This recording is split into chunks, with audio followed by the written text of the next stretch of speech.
Hi guys, welcome to the session. അപ്പോൾ നമ്മൾ self അസസ്മെൻറ്റിൻ്റെ second video ആണ് ഇത്. അപ്പോൾ ഫസ്റ്റ് വീഡിയോയിൽ നമ്മൾ സെൽഫ് അസസ്മെൻറ്റ് എന്താണ്, അതേപോലെ NIC, CGT, ഇൻകം ടാക്സ് പോലെയുള്ള ടാക്സുകളൊക്കെ നമ്മൾ എങ്ങനെ ഏത് ഡേറ്റിൽ പേ ചെയ്യണം, എത്ര എമൗണ്ട് പേ ചെയ്യണം എന്നുള്ളതൊക്കെ നമ്മൾ പ്രീവിയസ് വീഡിയോയിൽ പാർട്ട് 1 വീഡിയോയിൽ നമ്മൾ ഡിസ്കസ് ചെയ്തിട്ടുണ്ടായി. അപ്പോൾ ഇനി സെൽഫ് അസസ്മെൻറ്റിൽ ഈ സെക്കൻഡ് വീഡിയോയിൽ നമ്മൾ ഡിസ്കസ് ചെയ്യുന്നത് കംപ്ലയിൻസ് ചെക്ക് എൻക്വയറീസ് എങ്ങനെയൊക്കെയാണ്, പിന്നെ അതേപോലെ നമ്മുടെ ഓരോ കാര്യങ്ങൾക്കുള്ള പെനാൽറ്റീസ്, ഇൻട്രസ്റ്റുകൾ, അതൊക്കെ എങ്ങനെയാണ് കാൽക്കുലേറ്റ് ചെയ്യുക എന്നുള്ളതാണ് നമ്മൾ ഇതിൽ ഡിസ്കസ് ചെയ്യുക. ഓക്കെ, സെക്കൻഡ് വീഡിയോയിൽ നമ്മൾ ഈ കാര്യങ്ങളൊക്കെയാണ് ഡിസ്കസ് ചെയ്യുന്നത്.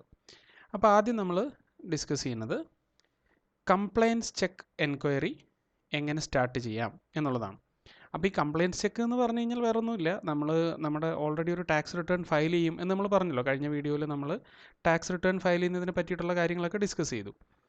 അപ്പോൾ ഇൻ കേസ് നമ്മൾ ടാക്സ് റിട്ടേൺ ഫയൽ ചെയ്യുന്ന സമയത്ത് അതിൽ എന്തെങ്കിലും മാൾ പ്രാക്ടീസസ് നമ്മൾ നടത്തിയിട്ടുണ്ട്, അല്ലെങ്കിൽ എന്തെങ്കിലും മിസ്റ്റേക്ക് അതിൽ വന്നിട്ടുണ്ട് എന്ന് HMRCക്ക് ഒരു ഡൗട്ട് തോന്നുകയാണെങ്കിൽ HMRCക്ക് എന്ത് ചെയ്യാം, നമ്മുടെ ഇൻകം ടാക്സ് നമ്മൾ ഫയൽ ചെയ്ത റിട്ടേൺ, നമ്മുടെ റിട്ടേൺ HMRCക്ക് ചെക്ക് ചെയ്യാം. ഓക്കെ, അപ്പോൾ അതിനെയാണ് നമ്മൾ ഈ കംപ്ലയിൻസ് ചെക്ക് എന്നതുകൊണ്ട് ഉദ്ദേശിക്കുന്നത്.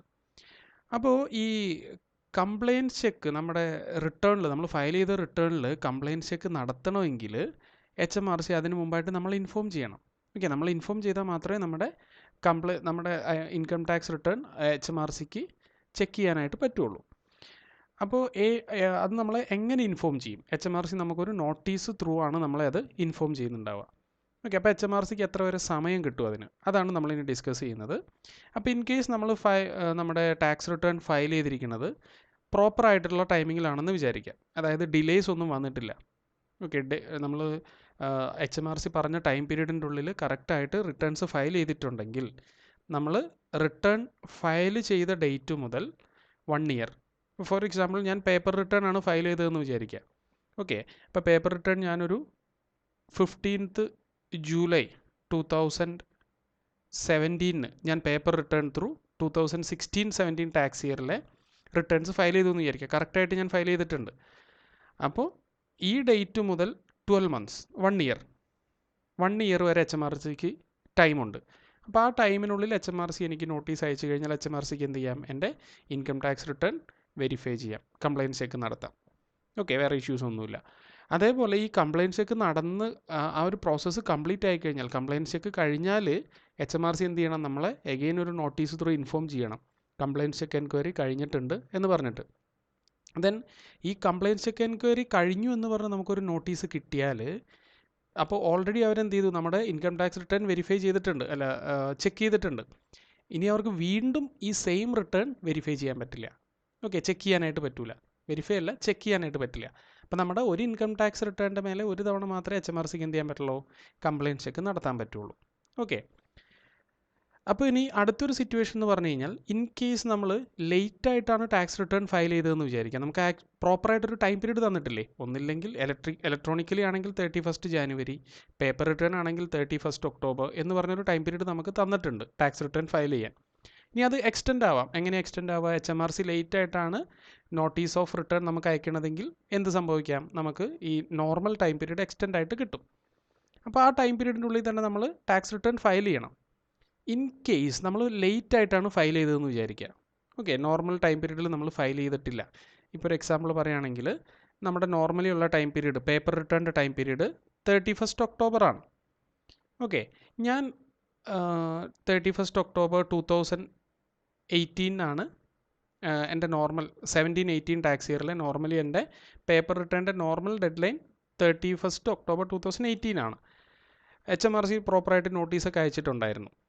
പക്ഷേ ഈ ഡേറ്റിന് ശേഷം ലേറ്റ് ആയിട്ടാണ് ഞാൻ ഫയലിംഗ് നടത്തുന്നതെന്ന് വിചാരിക്കുക. ഫോർ എക്സാമ്പിൾ ഒരു 14th നവംബർ 2018 ഞാൻ ഫയലിംഗ് നടത്തുന്നത്. അപ്പോൾ ഫയലിംഗ് നടത്തേണ്ട ഡേറ്റിൽ നിന്ന് ലേറ്റ് ആയിട്ടാണ് ഞാൻ ഫയലിംഗ് നടത്തിയിരിക്കുന്നത്. അപ്പോൾ അങ്ങനെയാണ് ഞാൻ ഫയലിംഗ് നടത്തുന്നതെങ്കിൽ, ഞാൻ ഈ ഡേറ്റിൽ ഫയൽ ചെയ്ത റിട്ടേണിൻ്റെ മേലെ 14th നവംബർ 2018 ഞാൻ ഫയൽ ചെയ്ത റിട്ടേണിൻ്റെ മേലെ HMRCക്ക് കംപ്ലയിൻസ് ചെക്ക് നടത്തണമെങ്കിൽ HMRC എന്ത് ചെയ്യണമെന്ന് വെച്ച് കഴിഞ്ഞാൽ, എനിക്ക് നോട്ടീസ് അയക്കേണ്ടത് ഇതിൻ്റെ ആനിവേഴ്സറി എടുക്കുക. അതായത് നമ്മൾ ഈ റിട്ടേൺ നടത്തിയ ഡേറ്റിൻ്റെ ആനിവേഴ്സറി, അതായത് 14th നവംബർ 2018 മുതൽ 1 ഇയർ, അപ്പോൾ 14th November 2019 1 ഇയർ എടുത്തു. ദെൻ ഈ 1 ഇയർ കഴിഞ്ഞ് വരുന്ന ക്വാർട്ടർ എൻഡ്, അതായത് ഇവിടെ നമുക്ക് ക്വാർട്ടർ എൻഡ് മെൻഷൻ ചെയ്തിട്ടുണ്ട്. നമുക്ക് ആ പോയിന്റ് ഒന്ന് വായിക്കാം.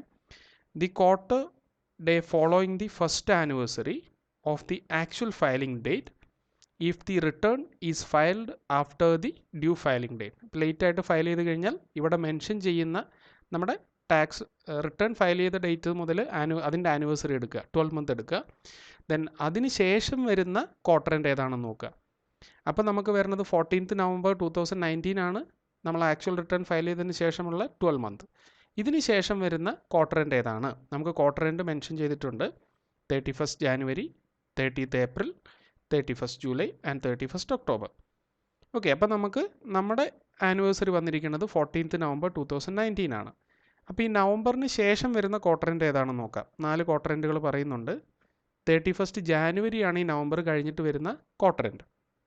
അപ്പോൾ നമ്മുടെ ഈ ആനിവേഴ്സറി കഴിഞ്ഞ് വരുന്ന തൊട്ടടുത്ത 31st January ഏതാണെന്ന് നോക്കുക. അപ്പോൾ നമ്മൾ നോക്കുമ്പോൾ 31st January 2020 ആണ് ഇത് കഴിഞ്ഞ് വരുന്ന.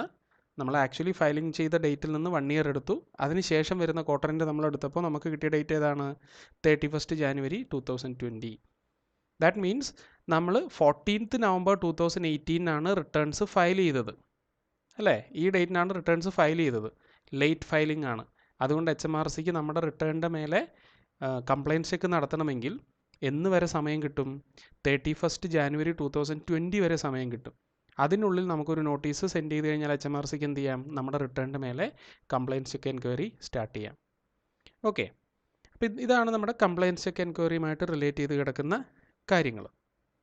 ഇനി അതിനുശേഷം ഇപ്പം നമ്മൾ എന്തെങ്കിലും ഡിസോണസ്റ്റ് കണ്ടക്ട് എന്തെങ്കിലും നടത്തിയിട്ടുണ്ട്, ഇപ്പോൾ നമ്മുടെ എന്തെങ്കിലും മാൾ പ്രാക്ടീസസ് നമ്മളതിൽ ചെയ്യാൻ ശ്രമിച്ചിട്ടുണ്ട് എന്ന് HMRC ഫൈൻഡ് ചെയ്യുകയാണെങ്കിൽ അതിന് എത്ര എമൗണ്ട് പെനാൽറ്റി ഇടണം എന്നുള്ളതൊക്കെ HMRCക്ക് ഡിസൈഡ് ചെയ്യാം. നമ്മൾ ഇൻറ്റൻഷനലി എന്തെങ്കിലും ഫ്രോഡ് പരിപാടി അതിൽ കാണിച്ചിട്ടുണ്ട്, നമ്മുടെ റിട്ടേണിൽ കാണിച്ചിട്ടുണ്ടെങ്കിൽ HMRCക്ക് എന്ത് ചെയ്യാൻ പറ്റും? നമ്മുടെ മേലെ ഇതിൻ്റെ എത്ര പെനാൽറ്റി ചാർജ് ചെയ്യണം എന്നുള്ളത് HMRCക്ക് ഡിസൈഡ് ചെയ്യാം.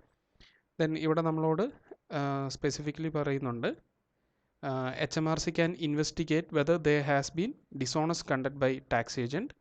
HMRC can issue a civil penalty of up to 50,000 pounds. Okay, അപ്പോൾ 50,000 pounds വരെ HMRCക്ക് എന്ത് ചെയ്യാം? പെനാൽറ്റി ചാർജ് ചെയ്യാനുള്ളൊരു ഓപ്ഷൻ ഉണ്ട് അവിടെ. ഓക്കെ, ഇനി അതേപോലെ നമ്മളിപ്പോൾ പേയ്മെൻറ്റിൻ്റെ കുറച്ച് ഡേറ്റുകൾ നമ്മളോട് പറഞ്ഞിട്ടില്ലേ? എങ്ങനെയാണ് IHT, CGT അതേപോലെ NIC ഒക്കെ പേയ്മെൻറ്റ് നടത്തേണ്ട ഡേറ്റുകൾ നമ്മളോട് പറഞ്ഞിട്ടില്ലേ? പേയ്മെൻറ്റ് നടത്തുന്നത് എങ്ങനെയാണ്? 2 പേയ്മെൻറ്റ് ഓൺ അക്കൗണ്ടും ഒരു ബാലൻസിങ് പേയ്മെൻറ്റും. ഈ രീതിയിലാണ് നമ്മൾ നമ്മുടെ ഇൻകം ടാക്സ്, CGT, NIC എല്ലാം പേ ചെയ്യുക. അപ്പോൾ ഇതിലെന്തെങ്കിലും ഡിലേ വന്നിട്ടുണ്ടെങ്കിൽ, ഇപ്പോൾ നോർമലി നമ്മൾ ഫസ്റ്റ് പേയ്മെൻറ്റ് ഓൺ അക്കൗണ്ട് പേ ചെയ്യേണ്ടതെന്നാ? നമുക്ക് ഒരു എക്സാമ്പിളായിട്ട് 2018-19 ടാക്സ് ഇയർ എടുക്കാം.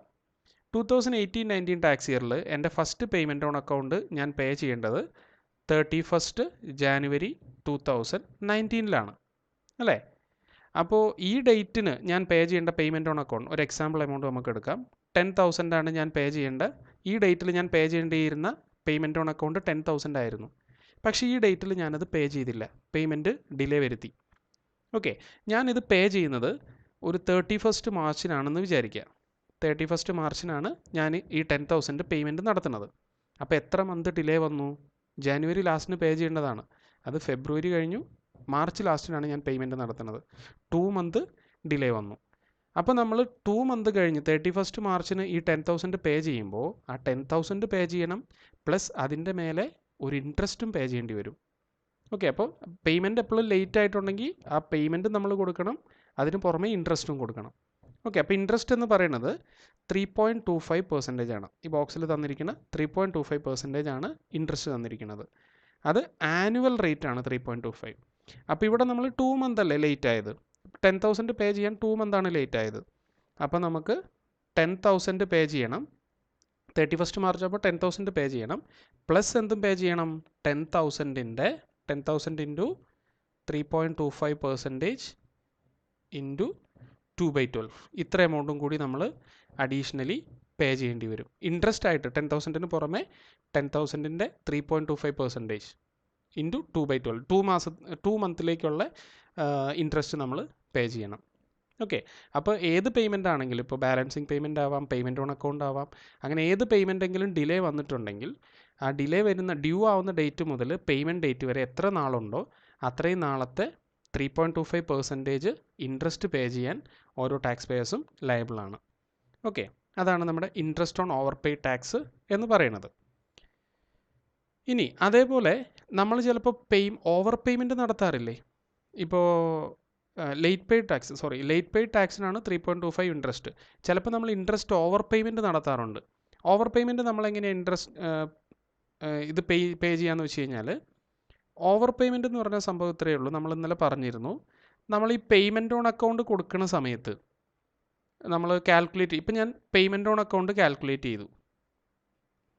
പേയ്മെൻറ്റ് ഓൺ അക്കൗണ്ട് 2 ഡേറ്റിൽ, ഇപ്പോൾ ഫോർ എക്സാമ്പിൾ നമുക്ക് 2018-19 ടാക്സ് ഇയർ എടുക്കാം. ഇപ്പോൾ 2018-19 ടാക്സ് ഇയറിൽ ഫസ്റ്റ് പേയ്മെൻറ്റ് ഓൺ അക്കൗണ്ട് വരുന്നത് 31st January 2019 രണ്ടാമത്തെ payment on account 31st July 2019. Then balancing payment വരിക എപ്പോഴാണ്? ടാക്സ് ഇയർ കഴിഞ്ഞ് വരുന്ന 31st January. അപ്പോൾ 31st January 2020. ഈ ഡേറ്റ്സിലാണ് 2018-19 ടാക്സ് ഇയറിൽ എൻ്റെ പേയ്മെൻറ്റ്സ് ഞാൻ കൊടുക്കേണ്ടത്. ഓക്കെ, അപ്പോൾ ഈ ഡേറ്റിൽ ഞാൻ പേയ്മെൻറ്റ് ഓൺ അക്കൗണ്ട് കാൽക്കുലേറ്റ് ചെയ്തത്, പേയ്മെൻറ്റ് ഓൺ അക്കൗണ്ട് എങ്ങനെയാണ് നമ്മൾ കാൽക്കുലേറ്റ് ചെയ്യുക? പ്രീവിയസ് ഇയറിലെ ഇൻകം ടാക്സിൻ്റെയും ക്ലാസ് 4 NICയുടെയും ബേസിസിലാണ് കറണ്ട് ഇയറിലെ പേയ്മെൻറ്റ് ഓൺ അക്കൗണ്ട് ഞാൻ കാൽക്കുലേറ്റ് ചെയ്യുക. അപ്പോൾ ഞാൻ കാൽക്കുലേറ്റ് ചെയ്തു, പ്രീവിയസ് ഇയറിലെ ബേസിസിൽ തന്നെ ഞാൻ കാൽക്കുലേറ്റ് ചെയ്തു. എനിക്ക് കിട്ടിയ പേയ്മെൻറ്റ് ഓൺ അക്കൗണ്ട് എന്ന് പറയുന്നത് 20,000 ആണെന്ന് വിചാരിക്കുക. അപ്പോൾ ഞാൻ 2 ഡേറ്റിലും 20,000 വെച്ചിട്ട് പേയ്മെൻറ്റ് ഓൺ അക്കൗണ്ട് കൊടുത്തു. ദെൻ അതിനുശേഷം ബാലൻസിങ് പേയ്മെൻറ്റ് ഡേറ്റിലാണ് നമ്മളിതിൻ്റെ ഇനിയും നമ്മൾ ടാക്സ് പേ ചെയ്യണമെങ്കിൽ ബാലൻസിങ് പേയ്മെൻറ്റിൻ്റെ ഡേറ്റിൽ നമ്മൾ പേ ചെയ്യും. ഇനി അഥവാ എമൗണ്ട് കൂടുതലാണ് നമ്മൾ പേ ചെയ്തതെങ്കിൽ ബാലൻസിങ് പേയ്മെൻറ്റിൻ്റെ ഡേറ്റിൽ നമുക്കത് റിട്ടേൺ കിട്ടും.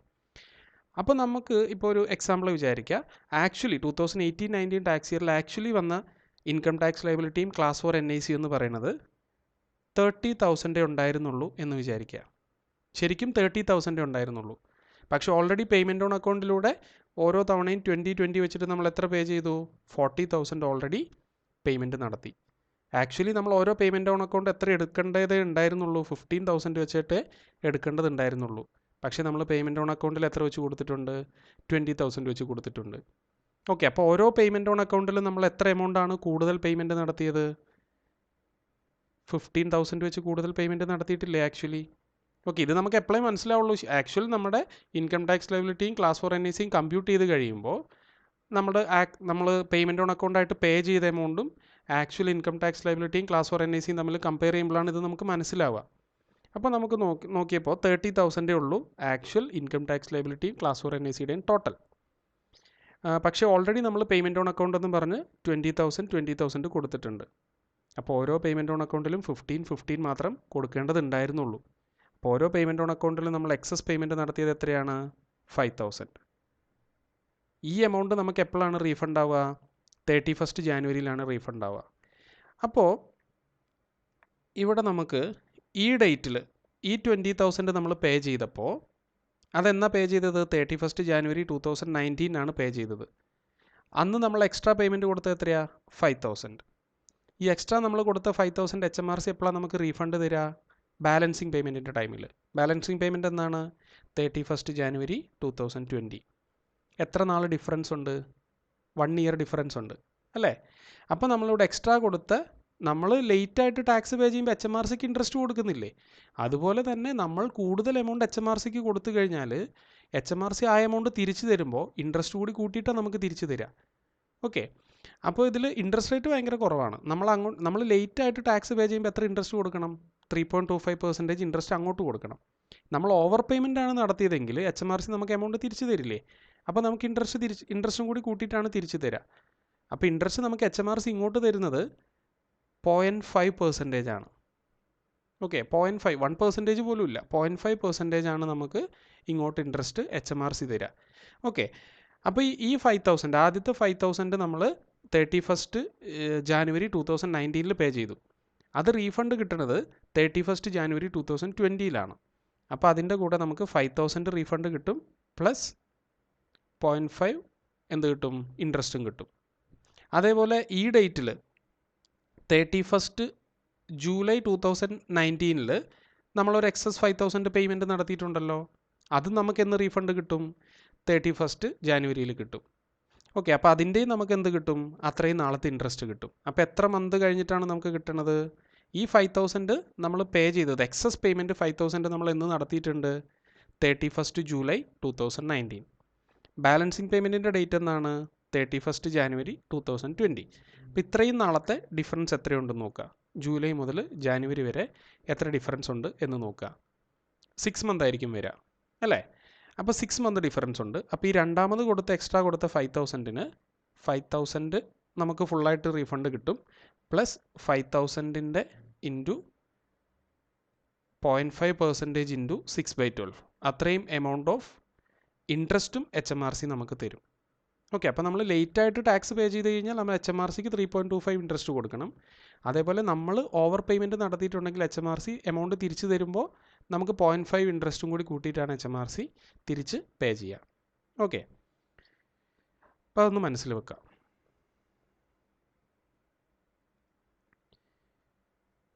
ഇനി അതേപോലെ നമ്മുടെ ഈ പേയ്മെൻറ്റ് ഓൺ അക്കൗണ്ടിൽ പിന്നീടുള്ളൊരു സംഗതി എന്ന് വെച്ച് കഴിഞ്ഞാൽ, ഇപ്പം നോർമലി നമ്മൾ എന്താണ് ചെയ്യാറ്? പേയ്മെൻറ്റ് ഓൺ അക്കൗണ്ട് നമ്മൾ ഫിക്സ് ചെയ്യുന്നത് എങ്ങനെയാണ്? പ്രീവിയസ് ഇയറിലെ ഇൻകം ടാക്സിൻ്റെയും അതേപോലെ ക്ലാസ് 4 NICയുടെയും ബേസിസിലാണ് നമ്മൾ പേയ്മെൻറ്റ് ഓൺ അക്കൗണ്ട് ഫിക്സ് ചെയ്യുന്നത്. ഇപ്പം നമ്മുടെ ഈ കൊറോണയുടെയൊക്കെ സിറ്റുവേഷൻ ആണല്ലോ ഇത്. അപ്പോൾ നമുക്ക് ഡെഫിനറ്റ്ലി അറിയാം, ഇപ്പോൾ ഒരു ട്രേഡറെ സംബന്ധിച്ചിടത്തോളം ട്രേഡർക്ക് നന്നായിട്ട് അറിയാം പ്രീവിയസ് ഇയറിലുള്ള ഇൻകം ടാക്സ് ഈ കൊല്ലം എന്തായാലും ഉണ്ടാവില്ല. പ്രീവിയസ് ഇയറിലുള്ള ക്ലാസ് 4 NIC ഈ കൊല്ലം എന്തായാലും വരാൻ ചാൻസ് ഇല്ല. അങ്ങനെയാണെങ്കിൽ ഒരു ടാക്സ് പെയർക്ക് പേയ്മെൻറ്റ് ഓൺ അക്കൗണ്ട് കുറയ്ക്കാനുള്ള റൈറ്റ് HMRC കൊടുക്കുന്നുണ്ട്. ഓക്കെ, അതായത് പ്രീവിയസ് ഇയറിലെ ഇൻകം ടാക്സിൻ്റെയും ക്ലാസ് 4 NICൻ്റെയും ബേസിസിൽ കറണ്ട് ഇയറിലെ ഇത് ഞാൻ കാൽക്കുലേറ്റ് ചെയ്യണം. പ്രീവിയസ് ഇയറിലെ ഇൻകം ടാക്സിൻ്റെയും ക്ലാസ് 4 NICയുടെയും ബേസിസിൽ കറണ്ട് ഇയറിലെ പേയ്മെൻറ്റ് ഓൺ അക്കൗണ്ട് ഞാൻ കാൽക്കുലേറ്റ് ചെയ്തു എന്ന് വിചാരിക്കുക. അപ്പോൾ കിട്ടിയ എമൗണ്ട് ഓരോ പേയ്മെൻറ്റ് ഓൺ അക്കൗണ്ടും 10,000 വെച്ചിട്ടാണ് എന്ന് വിചാരിക്കുക, ഓരോ പേയ്മെൻറ്റ് ഓൺ അക്കൗണ്ടും. പക്ഷേ എനിക്ക് ഉറപ്പാണ് ഈ തവണ എന്തായാലും 10,000 വരില്ല. അപ്പോൾ എനിക്ക് 10,000-നേക്കാളും താഴെയുള്ള ഒരു എമൗണ്ടിലേക്ക് പേയ്മെൻറ്റ് ഓൺ അക്കൗണ്ടിനെ ഫിക്സ് ചെയ്യാം, അല്ലെങ്കിൽ 0 ആയിട്ട് പേയ്മെൻറ്റ് ഓൺ അക്കൗണ്ടിനെ ഫിക്സ് ചെയ്യാം. ഒരു ഇൻകം ഉണ്ടാവില്ല എന്ന് ഉറപ്പാണ്, അല്ലെങ്കിൽ ഒരു ക്ലാസ് 4 NICയും വരില്ല. അങ്ങനെയാണെന്നുണ്ടെങ്കിൽ 0 ആക്കാം, ഒരു പ്രശ്നവുമില്ല. എത്ര എമൗണ്ട് വേണമെങ്കിലും നമ്മുടെ പേയ്മെൻറ്റ് ഓൺ അക്കൗണ്ട് കുറച്ച് കാണിക്കാം. അപ്പോൾ കാൽക്കുലേഷൻ അനുസരിച്ച് എന്ത് വരണം? 10,000 പേയ്മെൻറ്റ് ഓൺ അക്കൗണ്ട് വരണമായിരുന്നു. പക്ഷേ ഞാൻ പറഞ്ഞു എനിക്ക് ഈ വർഷം ഇത്ര ഇൻകോ അല്ലെങ്കിൽ ക്ലാസ് 4 NICയോ ഉണ്ടാവില്ല. അപ്പോൾ അതുകൊണ്ട് ഞാൻ പേയ്മെൻറ്റ് ഓൺ അക്കൗണ്ടായിട്ട് ഫിക്സ് ചെയ്യുന്നത് 5,000 ആണ്. എനിക്ക് ഈ വർഷം ടോട്ടൽ ക്ലാസ് 4 NICയും ഇൻകം ടാക്സും കൂടിയിട്ട് 10,000 വരുള്ളൂ. അതുകൊണ്ട് തന്നെ 2 പേയ്മെൻറ്റ് ഓൺ അക്കൗണ്ടിൽ ഞാൻ 5,000 വെച്ച് പേ ചെയ്യാം. പ്രീവിയസ് ഇയറിൻ്റെ ബേസിസിൽ എനിക്ക് കാൽക്കുലേറ്റ് ചെയ്യേണ്ട, അങ്ങനെ എനിക്ക് ചെയ്യാം. ഓക്കെ, അതിനുള്ള റൈറ്റ് HMRC തരുന്നുണ്ട്. അങ്ങനെ ഞാൻ പേയ്മെൻറ്റ് ഓൺ അക്കൗണ്ട് 10,000 കാണിക്കണമെങ്കിലും എനിക്ക് അത്രയും ഉറപ്പുള്ളത് കൊണ്ട് ഞാൻ 5,000 ആയിട്ട് പേയ്മെൻറ്റ് ഓൺ അക്കൗണ്ടുകളെ കുറച്ച് കാണിച്ചു. പ്രശ്നമില്ല, അങ്ങനെ ചെയ്യാനുള്ള ഓപ്ഷനുണ്ട്. ഇൻ കേസ് നമ്മൾ പ്രതീക്ഷിച്ചതിനേക്കാളും കൂടുതൽ ഇൻകം ടാക്സും ക്ലാസ് 4 NICയും വന്നു എന്ന് വിചാരിക്കുക. നമ്മുടെ എക്സ്പെക്റ്റേഷൻ മാക്സിമം 10,000 ആണ് ഇൻകം ടാക്സും ക്ലാസ് 4 NICയും വരുള്ളൂ. അതുകൊണ്ടാണ് നമ്മൾ പേയ്മെൻറ്റ് ഓൺ അക്കൗണ്ട് 5,000 ആയിട്ട് ഫിക്സ് ചെയ്തത്. പക്ഷേ ആക്ച്വലി വന്നപ്പോൾ അത് നമ്മുടെ ക്ലാസ് 4 NICയും ഇൻകം ടാക്സും കൂടി നമ്മൾ ആക്ച്വലി കാൽക്കുലേറ്റ് ചെയ്തപ്പോൾ അതൊരു 14,000 ഉണ്ടായിരുന്നു എന്ന് വിചാരിക്കുക. 14,000 ഉണ്ടായിരുന്നു. അപ്പോൾ നമ്മൾ 10,000 ആയിരുന്നു ശരിക്കും നമ്മൾ കാൽക്കുലേറ്റ് ചെയ്യേണ്ടത്. പ്രീവിയസ് ഇയറിലെ ഇൻകം അനുസരിച്ചിട്ട്, ടാക്സ് അനുസരിച്ചിട്ട് കറണ്ട് ഇയറിൽ 10,000 പേയ്മെൻറ്റ് ഓൺ അക്കൗണ്ട് വരണം. പക്ഷേ ഞാൻ റിക്വസ്റ്റ് ചെയ്ത് അതിന് 5,000 ആയിട്ട് കുറച്ചു. ദെൻ ആക്ച്വലി വന്നപ്പോൾ 14,000 ക്ലാസ് 4 NICയും ഇൻകം ടാക്സ് ലയബിലിറ്റിയും കൂടി വന്നു. അപ്പോൾ ശരിക്കും പേയ്മെൻറ്റ് ഓൺ അക്കൗണ്ട് ഞാൻ മിനിമം എത്രയെങ്കിലും കൊടുക്കണമായിരുന്നു? 7,000 എങ്കിലും കൊടുക്കണമായിരുന്നു. അപ്പോൾ HMRCക്ക് നഷ്ടമല്ലേ? HMRCക്ക് ആദ്യത്തെ പേയ്മെൻറ്റ് ഓൺ അക്കൗണ്ടിൽ 7,000 കിട്ടേണ്ട സ്ഥലത്ത് 5,000 കിട്ടിയിട്ടുള്ളൂ. അപ്പോൾ എത്ര എമൗണ്ട് HMRCക്ക് ഷോർട്ട് വന്നു? 2,000 HMRCക്ക് കുറവാണ് കിട്ടിയത്. രണ്ടാമത്തെ പേയ്മെൻറ്റ് ഓൺ അക്കൗണ്ടിലും 2,000 കുറവാണ് കിട്ടിയിരിക്കുന്നത്. അപ്പോൾ HMRCക്ക് എന്ത് ചെയ്യാന്ന് വെച്ച് കഴിഞ്ഞാൽ ഈ ബാലൻസ് എമൗണ്ട് നമ്മൾ ബാലൻസിങ് പേയ്മെൻറ്റിൻ്റെ കൂടെ കൊടുക്കണം അല്ലേ? ഓൾറെഡി നമ്മൾ 10,000 പേയ്മെൻറ്റ് ഓൺ അക്കൗണ്ടിലൂടെ കൊടുത്തു. ആക്ച്വലി വന്നത് 14,000 ആണ്. അപ്പോൾ ബാലൻസിങ് പേയ്മെൻറ്റിൽ നമ്മൾ എന്ത് ചെയ്യണം? ബാക്കിയുള്ള 4,000 പേ ചെയ്യണം. 4,000 മാത്രം പേ ചെയ്താൽ പോരാ. കാരണം നമ്മൾ ഡിമാൻഡ് ചെയ്തതുകൊണ്ടാണ് പേയ്മെൻറ്റ് ഓൺ അക്കൗണ്ട് 10,000 നിന്ന് 5,000 ആയിട്ട് കുറച്ചത്. പക്ഷേ ആക്ച്വലി 7,000 എങ്കിലും വേണമായിരുന്നു. ഇപ്പോൾ HMRCക്ക് ഷോർട്ട് വന്നൊരു 2,000 ഇല്ലേ? ആ 2000-ൻ്റെ ഈ 2 ഡേറ്റ് മുതൽ ഈ പേയ്മെൻറ്റ് നമ്മൾ നടത്തിയ ഡേറ്റ് മുതൽ ഈ ഡേറ്റ് വരെയുള്ള ഇൻട്രസ്റ്റും കൂടി കൂട്ടിയിട്ട് കൊടുക്കേണ്ടി വരും HMRCക്ക്. ഓക്കെ, 4000 ബാലൻസിങ് പേയ്മെൻറ്റും കൊടുക്കണം, പ്ലസ് 3.25 ഇൻട്രസ്റ്റും കൊടുക്കണം. ഓക്കെ, ആദ്യത്തെ 2000 പേ ചെയ്ത ഷോർട്ട് വന്ന ഡേറ്റ് മുതൽ ബാലൻസിങ് പേയ്മെൻറ്റിൻ്റെ ഡേറ്റ് വരെ, രണ്ടാമത്തെ 2000 പേ ചെയ്ത ഷോർട്ട് വന്ന ഡേറ്റ് മുതൽ ബാലൻസിങ് പേയ്മെൻറ്റിൻ്റെ ഡേറ്റ് വരെ, അത്രയും നാളത്തെ 3.25 ഇൻട്രസ്റ്റും കൂടി കൂട്ടിയിട്ട് വേണം HMRCക്ക് കൊടുക്കാൻ. ഓക്കെ, അല്ലാതെ നമ്മളിപ്പോൾ നോർമൽ മെത്തേഡിൽ തന്നെ കാൽക്കുലേറ്റ് ചെയ്തു എന്ന് വിചാരിക്കും. ഇപ്പോൾ എന്താണ്, പ്രീവിയസ് ഇയറിലെ ഇൻകം ടാക്സ് ലയബിലിറ്റിയുടെയും ക്ലാസ് 4 NICയുടെയും ബേസിസിൽ തന്നെ ഞാൻ കറണ്ട് ഇയറിലുള്ള പേയ്മെൻറ്റ് ഓൺ അക്കൗണ്ട് ഫിക്സ് ചെയ്തു. പക്ഷേ അതിനേക്കാൾ കൂടുതൽ എമൗണ്ട് ഇൻകം ടാക്സ് അതേപോലെ ക്ലാസ് 4 NIC വന്നിട്ടുണ്ട്. അത് കുഴപ്പമില്ല, നമ്മൾ റൂൾ അനുസരിച്ച് തന്നെയാണ് ചെയ്തത്. പക്ഷേ കഴിഞ്ഞ കൊല്ലത്തിനേക്കാളും കൂടുതൽ ഇൻകം ഉള്ളത് കൊണ്ട് ബാലൻസിങ് പേയ്മെൻറ്റ് മാത്രം നമ്മൾ കൊടുത്താൽ മതി, ഇൻട്രസ്റ്റ് കൊടുക്കണ്ട. പക്ഷേ നമ്മൾ ഡിമാൻഡ് ചെയ്തതനുസരിച്ച് പേയ്മെൻറ്റ് ഓൺ അക്കൗണ്ട് കുറച്ച് കാണിച്ചിട്ടുണ്ടെങ്കിൽ, ആക്ച്വൽ പേയ്മെൻറ്റ് ഓൺ അക്കൗണ്ട് നമ്മൾ പേ ചെയ്തതിനേക്കാൾ കൂടുതലാണെങ്കിൽ, നമ്മൾ HMRCക്ക് എത്ര എമൗണ്ടിൻ്റെ ഷോർട്ടേജ് വന്നിട്ടുണ്ടോ അത്ര എമൗണ്ടിൻ്റെ ഇൻട്രസ്റ്റ് കൂടി കൊടുക്കേണ്ടി വരും. ഓക്കെ, അപ്പോൾ അതൊന്ന് ഓർത്ത് വെക്കുക. ഇനി അടുത്തത് പെനാൽറ്റീസാണ്. അപ്പോൾ നമ്മളൊരു ടാക്സ് റിട്ടേൺ ഫയൽ ചെയ്യുമ്പോൾ അതിൽ ചിലപ്പോൾ എറേഴ്സ് വരാം. അപ്പോൾ ആദ്യം നമ്മൾ ഡിസ്കസ് ചെയ്യുന്നത് എറേഴ്സിനുള്ള പെനാൽറ്റിയാണ്. ഓക്കെ, അപ്പോൾ ഈ എറേഴ്സ് എന്ന് പറഞ്ഞാൽ അത് ഇൻറ്റൻഷനലി ആവാം, അല്ലാതെയും ഉണ്ടാവാം അല്ലേ. എറേഴ്സ് ചിലപ്പോൾ അറിയാതെ സംഭവിക്കുന്ന എറേഴ്സ് ഉണ്ടാവും, ചിലപ്പോൾ ഇൻറ്റൻഷനലി വരുത്തുന്ന എറേഴ്സും ഉണ്ടാകാം. അപ്പോൾ നമ്മൾ ഒരു ടാക്സ് റിട്ടേൺ ഫയൽ ചെയ്തു, അതിൻ്റെ അകത്തുള്ള ഒരു എറർ HMRC കണ്ടുപിടിച്ചു. ഓക്കെ, അപ്പോൾ ആ എററിൻ്റെ സീരിയസ്നെസ് അനുസരിച്ചിട്ടാണ് നമ്മുടെ അടുത്തുനിന്ന് പെനാൽറ്റി HMRC ചാർജ് ചെയ്യുക. ഓക്കെ, അപ്പോൾ നോർമലി നമ്മൾ ഓരോ എററിനെയും 3 ആയിട്ട് കാറ്റഗറൈസ് ചെയ്യും. എററുകളെ ഏതെങ്കിലും ഒരു 3 കാറ്റഗറിയിൽ ഏതെങ്കിലും ഒരു കാറ്റഗറിയിലായിരിക്കും നമ്മുടെ ഇൻകം ടാക്സ് റിട്ടേണിൽ വന്ന എറർ ഉണ്ടാവുക. ഒന്നെങ്കിൽ നമ്മുടെ എറർ കെയർലെസ്നെസ് കൊണ്ട് വന്ന എററായിരിക്കാം, അല്ലെങ്കിൽ ഡെലിബറേറ്റ് എററായിരിക്കാം, നമ്മൾ ഇൻറ്റൻഷനലി ചെയ്തതായിരിക്കാം. അപ്പോൾ ആദ്യത്തേത് കെയർലെസ്നെസ്, നമ്മൾ അറിയാതെ പറ്റിപ്പോയതാണ്, ബൈ മിസ്റ്റേക്ക് സംഭവിച്ചു പോയതാണ്. അപ്പോൾ അതിന് HMRC വലിയ പെനാൽറ്റി ഒന്നും ചാർജ് ചെയ്യില്ല. ഓക്കെ, പിന്നെ രണ്ടാമത്തെ ഒരു സിറ്റുവേഷൻ എന്ന് പറഞ്ഞു കഴിഞ്ഞാൽ ഡെലിബറേറ്റ് എററാണ്, നമ്മൾ ഇൻറ്റൻഷനലി വരുത്തിയ എററാണ്, ടാക്സ് കുറയ്ക്കാൻ അങ്ങനെ എന്തെങ്കിലും പർപ്പസിന് വേണ്ടി നമ്മൾ ഇൻറ്റൻഷനലി വരുത്തിയ ഒരു എററാണ്. അത് നമ്മൾ കൺസീൽ ചെയ്യാനായിട്ട് ശ്രമിച്ചിട്ടില്ല. അതായത് എറർ നമ്മൾ വരുത്തി, പക്ഷേ ആ എറർ HMRC ഫൈൻഡ് ചെയ്യരുതെന്ന് അത് കൺസീൽ ചെയ്ത് വെക്കാനായിട്ട്, മറച്ച് വെക്കാനായിട്ടുള്ള മെഷേഴ്സ് ഒന്നും നമ്മൾ എടുത്തിട്ടില്ല. ഓക്കെ, അപ്പോൾ ഡെലിബറേറ്റ് എററാണ് ബട്ട് നോട്ട് കൺസീൽഡ്. അതാണ് രണ്ടാമത്തെ സിറ്റുവേഷൻ. മൂന്നാമത്തെ സിറ്റുവേഷൻ എന്ന് പറഞ്ഞു കഴിഞ്ഞാൽ deliberate error has attempt to conceal. അതായത് ഡെലിബറേറ്റ്ലി നമ്മളൊരു എറർ വരുത്തി, അതിനെ കൺസീൽ ചെയ്ത് വെക്കാനുള്ള മെഷേഴ്സും നമ്മളെടുത്തു, എന്നിട്ടും അത് HMRC ഫൈൻഡ് ചെയ്തിട്ടുണ്ടെങ്കിൽ അതിന് ഭയങ്കര huge amount of penalty HMRC charge ചെയ്യും. ഓക്കെ, അപ്പോൾ ഇതാണ് നോർമലി ചാർജ് ചെയ്യുന്ന പെനാൽറ്റീസ്. ഓക്കെ, മാക്സിമം പെനാൽറ്റി എന്ന് പറയുന്നത് ഈ സെക്കൻഡ് കോളവും തേർഡ് കോളവും നമുക്ക് പിന്നീട് ഡിസ്കസ് ചെയ്യാം. ഇപ്പോൾ നമുക്ക് ആദ്യം മാക്സിമം പെനാൽറ്റി ഡിസ്കസ് ചെയ്യാം. ഇപ്പോൾ ഞാനൊരു ടാക്സ് റിട്ടേൺ ഫയൽ ചെയ്തപ്പോൾ അതിലൊരു എറർ വന്നു. അപ്പോൾ എറർ വന്നത് കെയർലെസ്നെസ് കൊണ്ട് വന്ന എററാണ്. ഓക്കെ, കെയർലെസ്നെസ് കൊണ്ട് ഒരു എറർ വന്നു. അങ്ങനെയാണെങ്കിൽ അതിൻ്റെ 30% HMRC പെനാൽറ്റി ആയിട്ട് ചാർജ് ചെയ്യുക. 30% അടുത്തുനിന്ന് പെനാൽറ്റി ആയിട്ട് HMRCക്ക് ചാർജ് ചെയ്യാം. ഓക്കെ, അപ്പോൾ ഈ 30% ഏത് എമൗണ്ടിൻ്റെ മേലെയാണ് HMRC ചാർജ് ചെയ്യുന്നത്, അതാണ് പ്രശ്നം. 30% എന്ന് പറയുന്നുണ്ട്, ഏത് എമൗണ്ടിൻ്റെ മേലെ 30%. നമ്മൾ ഇത് കാൽക്കുലേറ്റ് ചെയ്യുന്നത് PLRൻ്റെ മേലെയാണ്. PLR എന്ന് പറഞ്ഞിട്ടൊരു എമൗണ്ട് നമ്മൾ ഫൈൻഡ് ചെയ്യണം. PLR എന്ന് പറഞ്ഞു കഴിഞ്ഞാൽ പൊട്ടൻഷ്യലി ലോസ്റ്റ് റവന്യൂ. അതായത് നമ്മളിപ്പോൾ ഒരു എറർ നമ്മുടെ ടാക്സ് റിട്ടേണിൽ ഒരു എറർ സംഭവിച്ചപ്പോൾ HMRCക്ക് എത്ര എമൗണ്ടിൻ്റെ ഷോർട്ടേജ് വന്നു. ഇപ്പോൾ ഒരു എക്സാമ്പിൾ പറയുകയാണെങ്കിൽ, ഞാനൊരു ഹയർ റേറ്റ് ടാക്സ് പെയർ ആണ്. ഓക്കെ, എനിക്ക് ആകെയുള്ള ഒരേ ഒരു ഇൻകം എന്ന് പറയുന്നത് ട്രേഡിംഗ് ഇൻകമാണ്. ഓക്കെ, ട്രേഡിംഗ് ഇൻകമാണ് എൻ്റെ ഒരേ ഒരു ഇൻകം എന്ന് പറയുന്നത്. ഓക്കെ, അപ്പോൾ എൻ്റെ ടോട്ടൽ ട്രേഡിംഗ് ഇൻകം ഉണ്ടായിരുന്നത് 80,000 ആണ്. 80,000 ആയിരുന്നു എൻ്റെ ആക്ച്വൽ ട്രേഡിംഗ് ഇൻകം. പക്ഷേ ഞാനത് റെക്കോർഡ് ചെയ്തപ്പോൾ, ഞാൻ കാണിച്ചപ്പോൾ, ഇത് ഇൻകം ടാക്സിൽ ഫയൽ ചെയ്തപ്പോൾ അതെന്ത് സംഭവിച്ചു, അത് 60,000 ആയിപ്പോയി. മിസ്റ്റേക്കാണ്, അറിയാതെ സംഭവിച്ചു പോയതാണ്. ഓക്കെ, അപ്പോൾ ഒരു 20,000-ൻ്റെ ഷോർട്ടേജാണ് അവിടെ ഞാൻ വരുത്തിയിരിക്കുന്നത്. ഇൻറ്റൻഷനലി അല്ല, അറിയാതെ ഒരു മിസ്റ്റേക്ക് പറ്റി. 80,000 ഉണ്ടായിരുന്ന ഇൻകം ഞാൻ 60,000 ആയിട്ട് കുറച്ചു. അപ്പം നോർമലി നമുക്ക് വരാൻ സാധ്യതയുള്ളൊരു മിസ്റ്റേക്ക്, നമ്മൾ നേരെ പോയിട്ട് 20,000-ൻ്റെ മേലെ 30% കാൽക്കുലേറ്റ് ചെയ്യും. ഓക്കെ, അങ്ങനെ ചെയ്യരുത്, അത് തെറ്റാണ്. ഇവിടെ 20,000 ഞാൻ കുറച്ച് കാണിച്ചിട്ടുണ്ട്, അത് ഓക്കെ. പക്ഷേ ഈ 20,000 കുറച്ച് കാണിച്ചത് കൊണ്ട് HMRCക്ക് എത്ര ടാക്സിൻ്റെ നഷ്ടം വന്നിട്ടുണ്ട്, HMRCക്ക് എത്ര എമൗണ്ട് ഓഫ് ടാക്സിൻ്റെ റിഡക്ഷൻ വന്നിട്ടുണ്ട്, അതാണ് നമ്മൾ നോക്കേണ്ടത്. അപ്പോൾ ഞാനൊരു ഹയർ റേറ്റ് ടാക്സ് പെയർ ആണെന്ന് പറഞ്ഞില്ലേ. അപ്പോൾ 20,000 ഞാൻ കുറച്ച് കാണിച്ചിരിക്കുന്ന ഇൻകം. ഓക്കെ, അപ്പോൾ അങ്ങനെയാണെങ്കിൽ ഈ 20,000-ൻ്റെ 40% ഹയർ റേറ്റിലുള്ള ഇൻകം ടാക്സ് ലയബിലിറ്റി എത്രയാണ്? 40%. അപ്പോൾ ഈ 20,000-ൻ്റെ 40% ഇൻകം ടാക്സ് ആയിരിക്കും HMRCക്ക് ലോസ് വന്നത്.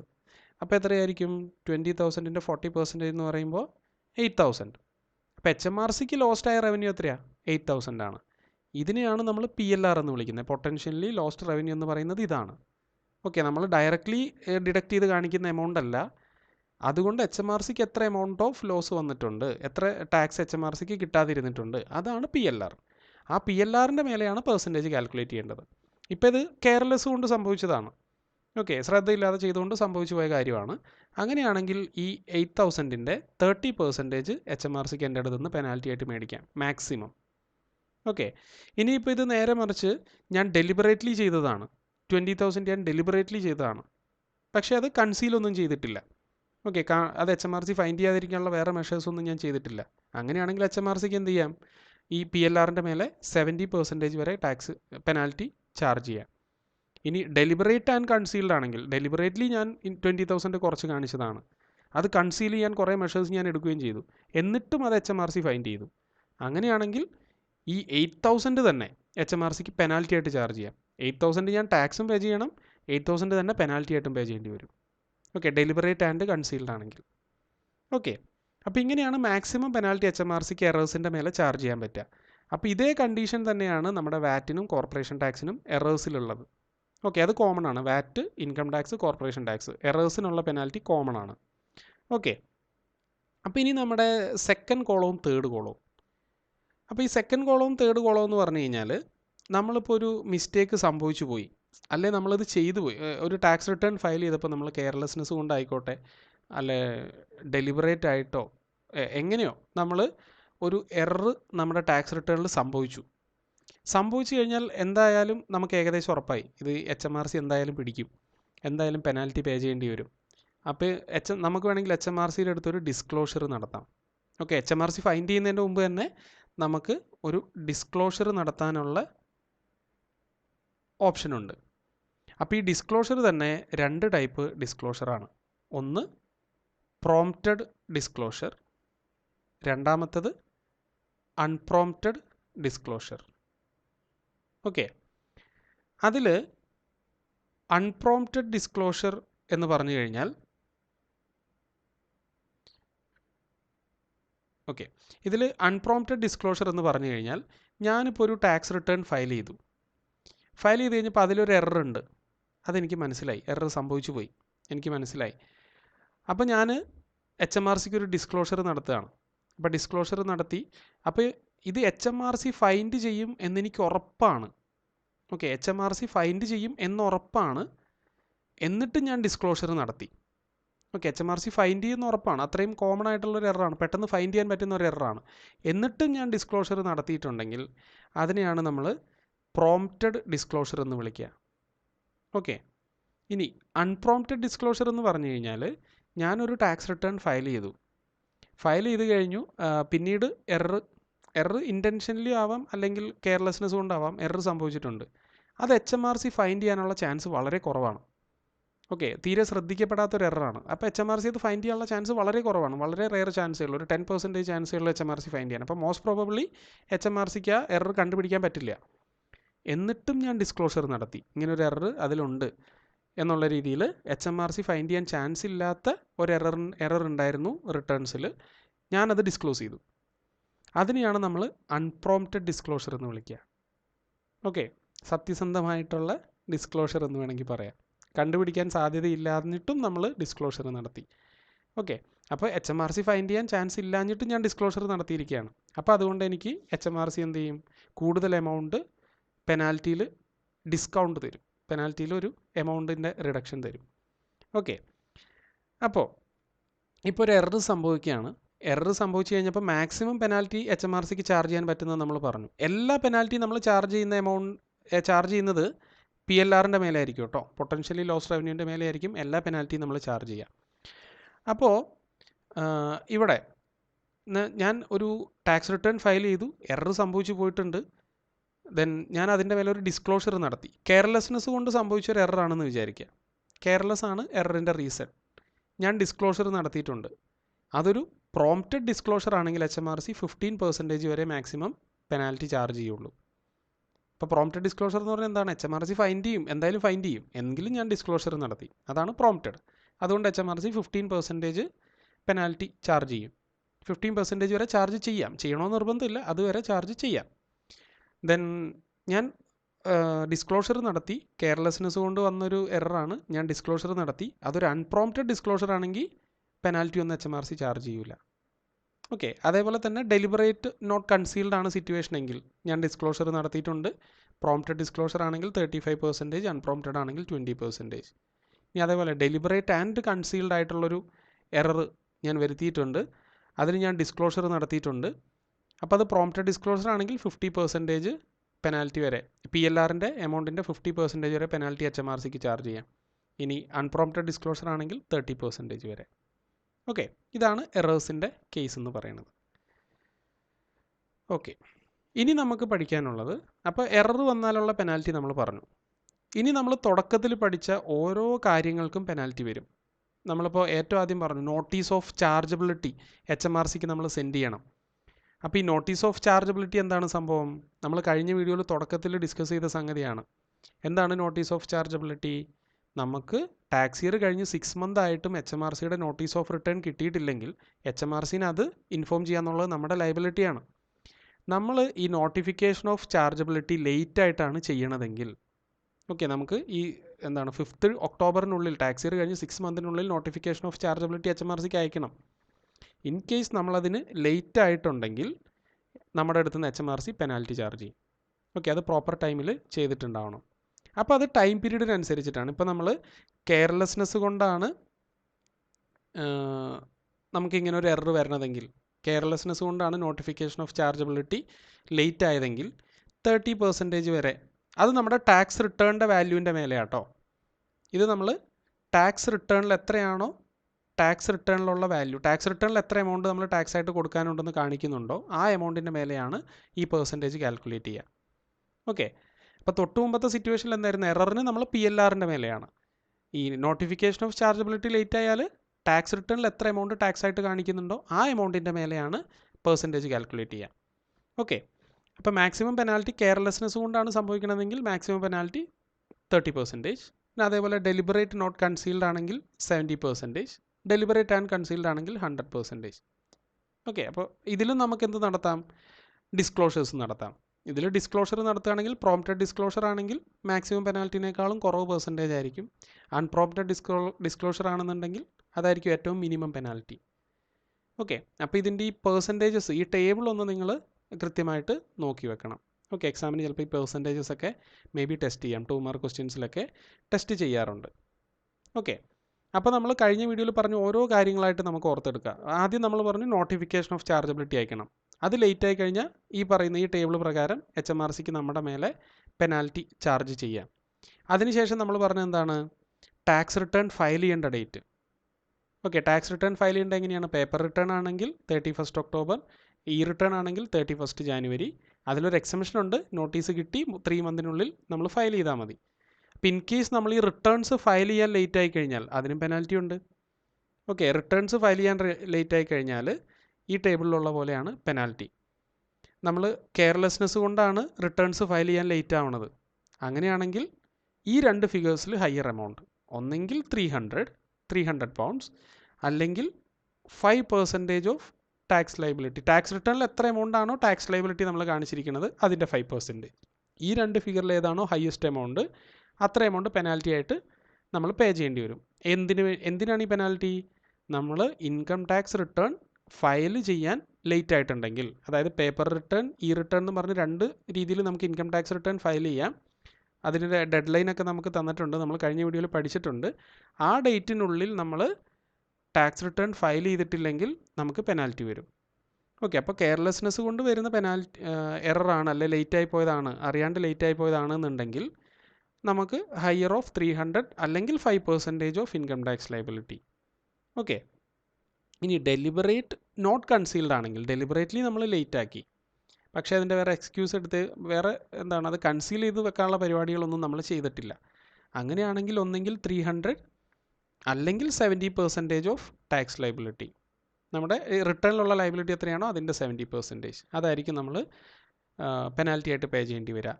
ഇനി ഡെലിബറേറ്റ് ആൻഡ് കൺസീൽഡ് ആണ് സിറ്റുവേഷൻ എങ്കിൽ ഒന്നെങ്കിൽ ഇൻകം ടാക്സ് ലയബിലിറ്റിയിൽ എമൗണ്ട് തന്നെ പെനാൽറ്റി ആയിട്ട് പേ ചെയ്യേണ്ടി വരും, അല്ലെങ്കിൽ 300. ഈ രണ്ട് എമൗണ്ടിൽ ഏതാണോ ഹയർ. അപ്പോൾ ഇവിടെ നമുക്ക് എന്താണ് മിനിമം 300 എങ്കിലും പെനാൽറ്റി വരാം. ഓക്കെ, അപ്പോൾ ഇതൊന്ന് മനസ്സിൽ വെച്ചേക്കാം. അപ്പോൾ ഈ ടേബിളിനെ ബേസ് ചെയ്തിട്ടുള്ള ക്വസ്റ്റ്യൻസാണ് എക്സാമിന് നോർമലി വരിക. പക്ഷേ ഇതിനേക്കാളും കുറച്ച് ഡീപ്ലി നമ്മുടെ കപ്ലാൻ്റെ റിവിഷൻ കിറ്റിൽ കുറച്ച് ക്വസ്റ്റ്യൻസ് ഉണ്ട്. അപ്പോൾ ഈ ടേബിളിനെ ബേസ് ചെയ്തിട്ടുള്ള കാര്യങ്ങളാണ് നോർമലി എക്സാമിന് ടെസ്റ്റ് ചെയ്ത് കണ്ടിട്ടുള്ളത്. ഓക്കെ, അപ്പോൾ ഈ ടേബിൾ നിങ്ങളൊന്ന് മനസ്സിൽ വെച്ചേക്കാം. ഓക്കെ, അപ്പോൾ ഇതിൻ്റെ അകത്തുള്ള പ്രശ്നം എന്ന് പറഞ്ഞു കഴിഞ്ഞാൽ നമ്മുടെ ഈ സെൽഫ് അസസ്മെൻറ്റിൽ തരുന്ന പെർസെൻറ്റേജസോ കാര്യങ്ങളൊന്നും നമുക്ക് ടാക്സ് ടേബിളിൽ ഉണ്ടാവില്ല. നമ്മൾ ഇൻകം ടാക്സ് ഒക്കെ പഠിക്കുന്ന സമയത്ത് ആ ഇൻകം ടാക്സിൽ ഓരോ പെർസെൻറ്റേജസും, ഇപ്പോൾ കാർ ബെനിഫിറ്റ് ആയിക്കോട്ടെ, ഇൻകം ടാക്സ് ലയബിലിറ്റി ആയിക്കോട്ടെ, അതിൻ്റെ എല്ലാത്തിൻ്റെയും കമ്പ്യൂട്ടേഷൻസിൻ്റെ ആ ഒരു ടാക്സ് ലാബ് നമുക്ക് ടാക്സ് ടേബിളിൽ തന്നിട്ടുണ്ടാവും. പക്ഷേ ഈ സെൽഫ് അസസ്മെൻറ്റിലുള്ള സംഗതികളൊന്നും നമുക്ക് ടാക്സ് ടേബിളിൽ തരാറില്ല. അപ്പോൾ നമ്മൾ തന്നെ പഠിച്ചിട്ട് പോകണം. ഓക്കെ, ഇനി അതേപോലെ late payment of tax. Okay, tax പേ ചെയ്യുന്നത് ലേറ്റ് ആയി കഴിഞ്ഞാലും, അപ്പോൾ നമ്മൾ ആദ്യം നോട്ടിഫിക്കേഷൻ ഓഫ് ചാർജബിലിറ്റി പറഞ്ഞു, അത് ലേറ്റ് ആയാലുള്ള ലയബിലിറ്റി നമ്മൾ പെനാൽറ്റി നമ്മൾ പറഞ്ഞു. അതുപോലെ തന്നെ പിന്നീട് വരുന്നതാണ് ടാക്സിൻ്റെ ഫയലിംഗ്. ടാക്സ് റിട്ടേൺസ് ഫയൽ ചെയ്ത് കഴിഞ്ഞാൽ ഫയൽ ചെയ്യുന്നത് എങ്ങനെയാണെന്ന് നമ്മൾ പറഞ്ഞു, അത് ലേറ്റ് ആയി കഴിഞ്ഞാലുള്ള പെനാൽറ്റി നമ്മളിപ്പോൾ ഡിസ്കസ് ചെയ്തു. ഇനി അതിനുശേഷമുള്ള പരിപാടിയാണ് ഇത് ലേറ്റായിട്ട് ടാക്സിൻ്റെ പേയ്മെൻറ്റ്. മൂന്നാമത് നമ്മൾ പഠിച്ച കാര്യമാണ് ടാക്സിൻ്റെ പേയ്മെൻറ്റ്. അപ്പോൾ ഈ പേയ്മെൻറ്റ് ലേറ്റ് ആയി കഴിഞ്ഞാലും എന്ത് സംഭവിക്കും, നമുക്ക് പെനാൽറ്റി വരും, ഇൻട്രസ്റ്റും വരും, പെനാൽറ്റിയും വരും. ഇപ്പോൾ പേയ്മെൻറ്റ് ലേറ്റ് ആയി നമ്മൾ ഓൾറെഡി നമ്മൾ പറഞ്ഞു 3.25 എന്ത് കൊടുക്കണം, ഇൻട്രസ്റ്റ് കൊടുക്കണം. അതിന് പുറമെ എന്തും വരും, പെനാൽറ്റിയും വരും. ഓക്കെ, അപ്പോൾ നമ്മുടെ പെനാൽറ്റിയുടെ ടേബിൾ ഇതാണ്. ലേറ്റ് പേയ്മെൻറ്റ് ഓഫ് ടാക്സിൻ്റെ പെനാൽറ്റിയുടെ ടേബിൾ ഇതാണ്. അപ്പോൾ അതിലും ഇതേപോലെ നമ്മൾ ലേറ്റ് ആവണത്, നമ്മുടെ പേയ്മെൻറ്റ് ലേറ്റ് ആവണത് 5 മന്തിന് താഴെയാണെങ്കിൽ, നമ്മൾ ആക്ച്വലി പേയ്മെൻറ്റ് ചെയ്യേണ്ട ഡേറ്റിൽ നിന്ന് 5 മന്തിന് താഴെ മാത്രമാണ് ലേറ്റ് ആയിട്ടുള്ളൂ എന്നുണ്ടെങ്കിൽ 5% ഓഫ് അൺപെയ്ഡ് ടാക്സ്. ഓക്കെ, നമ്മൾ എത്ര ടാക്സ് ആണോ പേ ചെയ്യാതിരുന്നത്, ഒരു ഡേറ്റ് നമുക്കുണ്ട്, ആ ഡേറ്റിൽ ഇത്ര എമൗണ്ട് ഞാൻ പേ ചെയ്യണമായിരുന്നു, അത്ര എമൗണ്ട് ഞാൻ പേ ചെയ്തിട്ടില്ല, ആ ഡേറ്റിൽ പേ ചെയ്തിട്ടില്ല. അപ്പോൾ ഡ്യൂ ഡേറ്റ് മുതൽ നമ്മുടെ ആക്ച്വൽ പേയ്മെൻറ്റ് ഡേറ്റ്, ഈ രണ്ട് ഡേറ്റും തമ്മിലുള്ള ഡിഫറൻസ് ലെസ് ദാൻ 5 മന്ത്സ് ആണെന്നുണ്ടെങ്കിൽ നമുക്ക് 5% ഓഫ് ടാക്സ്, എത്ര എമൗണ്ട് ആയിരുന്നു നമ്മൾ ടാക്സ് ആയിട്ടന്ന് പേ ചെയ്യേണ്ടിയിരുന്നത്, അത്രയും ആ എമൗണ്ടിൻ്റെ മേലെ 5% പെനാൽറ്റി ആയിട്ട് HMRCക്ക് പേ ചെയ്യണം.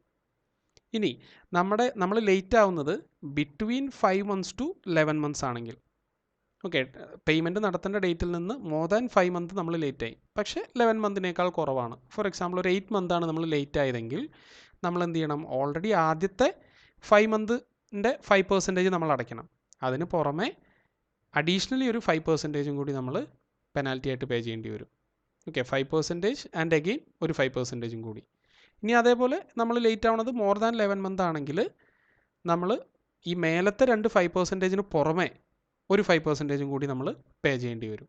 ഓക്കെ, അപ്പോൾ ആദ്യത്തെ 5 മന്തിനുള്ളിൽ നമ്മൾ ലേറ്റായി, പക്ഷേ 5 മന്തിനുള്ളിൽ തന്നെ പേയ്മെൻറ്റ് നടത്തിയിട്ടുണ്ടെങ്കിൽ നമ്മുടെ ടാക്സ് എത്ര എമൗണ്ടാണോ ഒന്ന് പേ ചെയ്യേണ്ടത് ആ എമൗണ്ടിൻ്റെ 5%.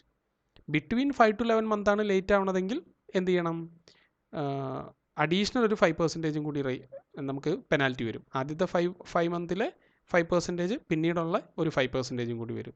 ഇനി മോർ ദാൻ 11 മന്താണ് ലേറ്റ് ആവണതെങ്കിൽ നമുക്ക് 3 5% വരേണ്ടി വരും. മേലത്തെ രണ്ട് 5%-ന് പുറമെ സപ്ലിമെൻ്റ് ആയിട്ടൊരു 5% കൂടി അഡീഷണലി വരും.